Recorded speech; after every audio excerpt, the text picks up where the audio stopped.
ถ้ายังเกี่ยวจะเป็นต้นชาเดียสเก่งใจเนี่ยยี่ตุ้ทำอย่างตุ้ชัดตาชาวเมียนมัวอย่างเกี่ยวยังฝาบงนั่นส่วนยี่ตุ้ชัดตาชาวเมียนมัวอย่างเกี่ยวฝาบงน่าจะเก่งให้ถึงตุ้ทำเนี่ยยกเปี้ยวน่ะบัวไม้บุญอย่างเจ้มาเท่ายี่น้องปู่เต้าบุกองเท่าบุญอย่างเจ้กว้างจับจ้างfamily nóจะเก่งyếm tiền hay nó vừa mà chia nhung hay luôn đom chỉ xin ta bây giờ hay xin nhiều xin muôn nha nếu chủ trong xin hay nó chia bông bưởi nó yang tới cháu liền luôn đom luôn muốn là bưởi yom khu bưởi nhá khu yom nhá đi luôn thôi và hay xin xuống nha nếu thoát chia là phong với chủ yếm nói chỉ bông nó như dạo ya nhiễm nhá dạo ya xiang nhá mai yêu khía mà chỉ dùng á sự cái khuyên nhá sự con bữa mà chẳng tại thằng nó Việt Nam Việt Nam bữa mình chăm chuẩn tế điều bún bữa hai tu hít khuẩn điều bún bữa hai tu tế xiang nay lúc đó khía nó bữa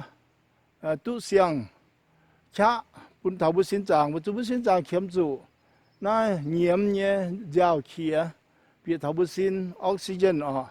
nó bún bữa hay xin chàng tu thảo khía bún giam phê là hay tu thiếu tu yuen nó câu hay câu hoàng xiang nàyอย่างเจ้ามีสาวฝาบงน่าเป็นลงเกียร์ยังหวังเสียงเดียนายconที่เรียนว่าน่าปุ่นเมียนมัวยี่เซียนก็มาเมียนมัวมาช้ำเนี่ยตรงมีแคมปิ้งก็แคมปิ้งมีช่องลิ้วเยี่ยมบงมีปวนอ้อเหยียดบัดเบียวยี่เมียนเนาะเขาเตะนอนอมเอียดเชียดเท่ากินฮิตน้อยนะเว้ยมีเหยียดฝาบงเนาะบุเกตุชัดช้าช้ำเนี่ยนั่นแต่เมียนเนาะปวดบุสเก่งหวังเสียงเนี่ยมาตัวเยี่ยมติ่งจะกงลิ้วyếm béo yếm muỗng tràng có yếm chiên cái yếm đậu bèn nó nặng mày chẳng xuất chá nó bữa hai xuất chá để ba nhé bữa yang kéo phai mình thiếu phai nó ya hay yang tôi nhé bà yếm muỗng tràng phai yếm chiên tràng nhé khía nó lúc đó khía phiền hăng ví dụ mà chia yêu mà chia nhung lúc hiểu pollution nó để chia yêu chia kia chia xíu bữa lồng béo như xíu cho nhận cho hộp con trang như xíu như chúng ốp để lúc đó kia vài rồi mẹ bữa anh tháo bìa bữa nó bữa ta cũng có bữa xuất chạm bà tụ tụ chiên nhé lúc đó kia yếm tụ chiên nhé tông nó để giàu bìa tháo bữa nhiều bìa tháo bữa phiêu liều mình tháo bữa giảm kéo nó bữa xuất nhiễm bảo hai thứ đồng nó bữa pháo bông tràng này bông tràng nó chỉ cái lồng hải này chỉ cái khuy yếm hải nhung nó ye đó mà chỉ xin ta chuang nha này ye chút tham hiểm lui nha nếu tham hi ye chút cho chơi gọi ta tạm trên điều miền mùa chuẩn giải ye nó miền mùa cái há thở chỉ cái lồng hải bún thảo là lan hai thứ mà chẳng nó nói hít khuẩn liệu yêu bữa ye cái nói ye hải buổi nay tôi y muốn á, hít từ hoàng y buổi nay dân họ chơi chuẩn, nó y muốn á, chỉ cần cầu tụ cha ai cầu tụ khuy yếm mua đĩa chiên cái nhựa mình thiếu tiền hỏi nhé, yếm mua được hiểu fitness, bữa biểu mình lười, biểu mình xuất chạm bà, xuất liều bữa xuất đau buôn tài sọ tùng, bữa tài chia xíu là hay. Nó chỉ kinh bột nay yếm nay bông trào kinh thính chút thăm hải nó mai chẳng xía y bữa y tôi xuất tay yang cháu nó chỉ kinh lông nhé bột bún thảo y bữa in hoi tu nay luôn đầu khía xiang như khía bún y bữa tu thảo nó lông hiếu thảo miền mùa tu bột y bữa yang cháu nó mà cho hồ bữa ở chỗ những bám tu nó cái ở chỗ trong hồ nhé hiểu quá chợ hồ này chỉ có bún chợ hồ cún bữa nó bún tắm mắt chợ hồ ạ là khung nhiều con giống chàng bữa mà nhiều con giống chàng mà nhiều con nó yên nhung bó chia nhiều bó chia nhiều nó bún tắm mắt chợ hồ hay tu 强，那江湖不在只做见了现在，现在也那没过日子强，也没强的话，差不多出大脚，也那帮长那，你说你这个还出大对一门了，伊人真没江湖强投标，恐怖。那kem tràng rồi nhé, anh ấy tháo kem tràng mà rồi nhé, bông tràng mà rồi nhé, con suối rồi nhé, tông, yêu bữa sen thì hôm miền là yêu bữa con, thiên hùng trái tai nhé, với chủ kinh sâu giàu yêu bữa con thảo, nhưng dùng sẽ thiên hùng trái tai mấy bà, tông mà bữa sen thì hôm miền, mấy hiếu thì hôm miền là bữa con pha mùi trái tai, sẽ, mà cũng có pha mùi trái phải,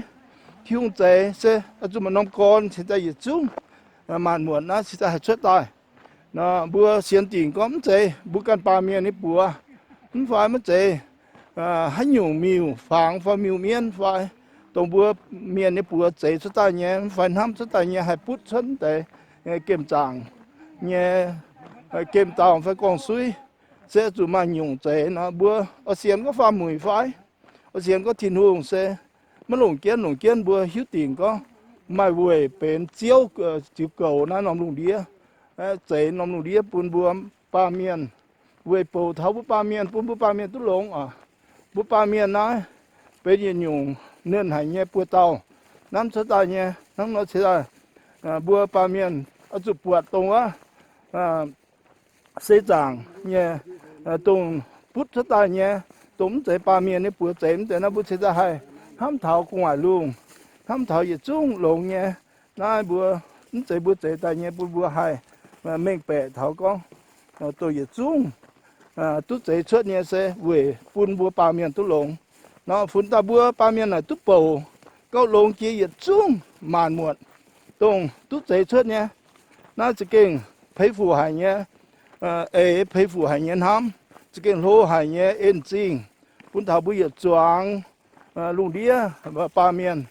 bướm con kem tràng nhé như nhung nó bùa mảng quạt điang ví dụ con để điang nó cho những chế tài anh ấy sẽ về bún bún ba miền lồng mà làm lồng cho chiến nhung chế liệp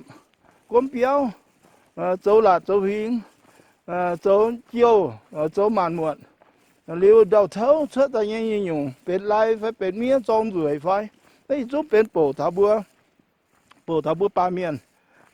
hăng mất chế bổ thảo hay nhung kèn quế nọ bốm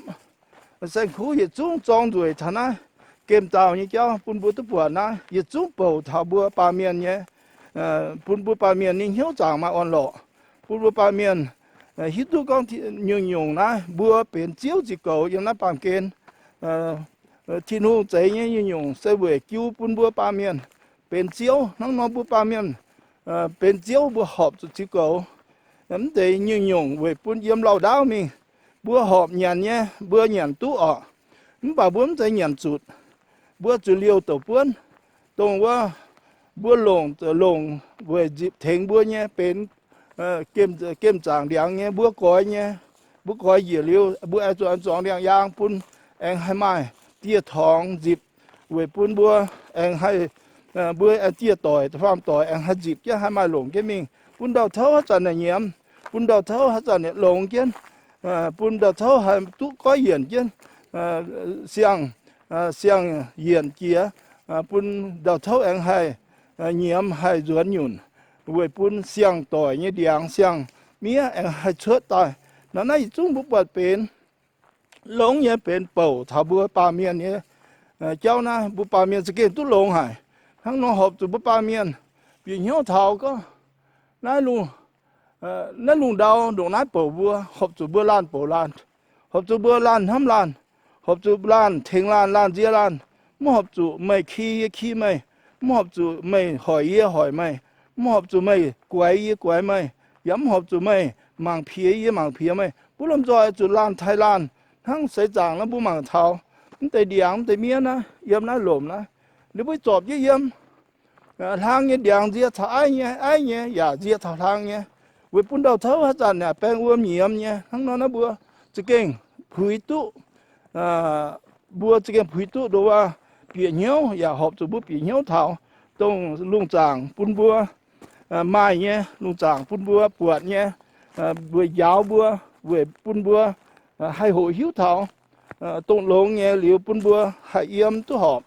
bún na sẽ chẳng và hai yếm tu họp về chia về bùa về bún bùa em tu lông tham cho mình nó đây chúng sẽ bún bùa ba miền tu lông ye anh ấy tu thảo miền mùa quảng con thắm tế hòa sẽ cái chiên nhé chân ham miền mùa bùa sẽ con bùa mất cầu bướm siêu liêu sẽ mà hay nhiều cần hay siêu liêu giờ này luồng đĩa này nó sẽ chẳng này bùa ba miền tung nên chia nhé bùa tàu chạy ta nhé tung phun nên chia tệ về tệ yết nhé bùa chiếm chủ phun này nó sẽ chẳng yếm về bùa phun sẽ chẳng tút lông về bùa bùa phun bùa tút lông về nó sẽ chẳng như nó chỉ kinh họp chủ bùa yết chungเป็นเจียวน้ำเถากองซุยน้ำเถาเกมเตาน้ำเถาเส้นคูน้ำเถาอย่าจุ้งยำดอกไปชุดตาเนี่ยเป็นเมียเป็นลายเป็นชอยเนี่ยอย่าจุ้งเบื่อจุลมดอยน้ำเถาลีลมดอยจุดทิ้งกี่เก่ามันใจก็ยิ่งกันยันเองลีว่าไม่ยิ้มกุ้นยิ่งยันยิ่งจุดยังทำไมก็ว่าน่าเป็นดาวเท้าน่าเป็นตุ่มจวงเนี่ยยี่หยันยี่อาจจะยังทำไมอาจจะเลี้ยวไม่หยันอาจจะยังทำการลานบัวเส้นคู่เป็นเท่าเฮียจอยบัวมีโหลมีเกมปวนอ้อยฝีนังเนี่ยบัวอาจจะหอบจุด้วยบัวหอบจุบัวเนี่ยป่วนบัวหลงตรงการลานเนี่ยป่วนบัวอาจจะเลี้ยวเก็บปุ่นการลานเว้ยปุ่นละลานให้ตู้นี่อยู่แปลงฟิล์มเนี่ยเลยเจียเท้าปุ่นละลานให้ตู้หอบเนี่ยลงเนี่ยน่าจะเก่งbữa chiếm chủ là lan giang thảo bữa giang thảo con suy chú mai bổ sầu lo nhà lo hốp chứ con bữa cần tổ đĩa tổ liếm thì con suy phải bún thì con suy như biểu kèn quê yếm uống quê nhung ho yếm đỗ là chuột rèn là bún mới lấy cháu này không phải bữa tổ thế mình quát chẳng thì đỗ như bữa cần lột tốt nhàn rèn bún giang thảo cần là nó giống hộp nó bữa tông bữa bên câu lê lạt nha luồng tràng bún chạy bữa tai về cầu thảo nát bám kén như đây là bữa chỉ kén ở chụp bên chiếu chỉ cầu về bún nom bám kén tụ lồng chén pháo xăm như bữa hai yếm lâu đáo mình hay chẳng nói sai yên tiệt tùng ăn nắc với theo sản phải bữa con thảo tùng bữa trà kho khao kho như miền nếu bữa con thảo nó luồng đĩa này ít chẳng nó chom hay giờ hay nó luôn đĩa này hay kia với chú hay nhung số với chú bữa ba miền cháu như xì bữa mất cầu liều bữa lồng chia đảng tùng bữa họp lồng nhé bữa cháu chia đảng bữa cháu nhé rồi nó đào cháu con suối điang dền mà kiếm tàu bữa coi dền điang liều đào cháu gai bữa lồng đĩa phèo bữa cháu kèn tin tròn tẩy chỗ bún đau tải đau gai hai bèn từ bún gai còn suy gai mai hai đau thấu bài chỗ bún mai liền mai tẩy bún kèn choáng hai lõm nữa nhỉ bún ba miền chỗ siêu khâu nó tẩy ở chung lại bún ba miền cần chỗ như gì nó bún dưới tập bột hỏng tẩy kem tàu nó siêu tại tốt gì bé hàng mấy cua nó tu bây giờ nó mấy cua này nếu bữa tu liệp cho ta tu nhị bé đình hàng và nếu bữa yếm ta tu bữa chia xin hàng nó có quần tẩy chén nó lên tiêu điang rồi bây giờ còi xin dám tới kem tàu siêu tới tu chia xin hàng in hoa chỉ ta cho em ai chèn với phun thảo như bữa tổng cả chia bé tỏi như chia tỏi miền em tu tại thảo năm mấy cua em tu bột thảo tại giang làm nó chỉ cái lông hải phun thảo hùng cha chủ chỉ cầu bữa con thằng hùng cha mà Hà Lan miền bên hùng cha sẽ tùng bữa tùng choáng nhiệt choáng bên hùng cha sẽ con bữa bè phí mới thành cầu hùng cha cái này cũng tụ nó sẽ bên bữa lan chẳng có lan nhé bữa mẫu lan nhé responsibility bữa mẫu lan ở chỗ mặt buồn thành cái chỉ cầu mẫu lan ở chỗ mặt buồn thành cái siêu liêu mẫu lan ở chỗ mặt buồn thành cái mảng thành cái yếp buồn mấy chỗ tòng yếp chỗ bữa mấy có mình hay chỗ tòng yếp chỗ tòng mấy chỗ bữa yếp lan trên tay hay siêu liêu nhỉ nó bên như nhung lấy chàng bún thầm mô lan miền nó chủ hộ hiếu như cháu nó chẳng yêu bữa mô lan miền hiếu của chủ này miền có một cái chẳng miền nó chẳng hiếu vừa chủ nhưng nhiều lông nhá yêu bùi hiếu vừa bút đảng lấy sẽ bút bền bùi xin vừa chủ lông nhá lấy ta thao thì ta bút bền mèng thì ta bút bền bùi xin thì ta hiếu tụ thành chỉ cầu hiếu tụ lông nhá nãy đang chính tham miền mùa mà chỉ hồi giang con bọ mình bà in hoa như buồn như con thảo buồn ăn hay buồn tàu gang dồn thấy như buồn hít khuẩn chạm tàu gang thằng này như buồn nhá liều chạm này yếm này nó này như buồn ye tin gì á nó hít thì mà chẳng nhà cháu về con quả sao mà buồn mình mùa nên chỉ sớm bồ nó anh ấy mà buồn nó gọi chắc chắn nào